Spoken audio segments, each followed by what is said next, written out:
तर इथे मी सकाळचा नाश्ता बनवत होती आणि सकाळी नाश्ता करणं खूप गरजेचं आहे, कारण की आपण डायरेक्ट जेवण करतो ना तर मग ॲसिडिटी होते. त्याच्यामुळे सगळ्यांसाठी सकाळी लवकर आपला 9 वाजेपर्यंत नाश्ता व्हायलाच पाहिजे. आणि मग मी रोज नवीन नवीन काही ना काही बनवते. आता हिवाळ्यासाठी लाडू पण बनवले आहेत तर ते पण खाते. हाय दीदी, हाय कर, हाय कर, हाय.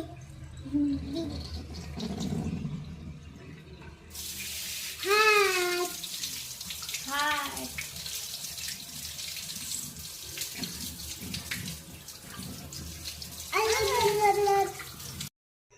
आणि मग नंतर जेवण झाल्यावर थोडं ऊन पडतं तर मी फिरते थोडा वेळ त्रिशाला घेऊन, कारण आहे ना घरामध्ये थंडी वाजते. आता इकडे ना थोडी थंडी वाढायला लागलेली आहे, तर म्हणून थोडं बाहेर उन्हामध्ये पण फिरायला पाहिजे. आपल्या हेल्थसाठी खूप चांगलं असतं का. आणि आमच्या घरात आहे ना ऊन नाही येत, तर म्हणून थोडं गॅलरी म्हणजे बाहेर आम्ही फिरतो. तर इथे मी हे ड्रायफ्रूटचे लाडू केलेले आहेत. त्याच्यामध्ये सगळे ड्रायफ्रूट्स आहेत आणि पीठ थोडं कमी आहे.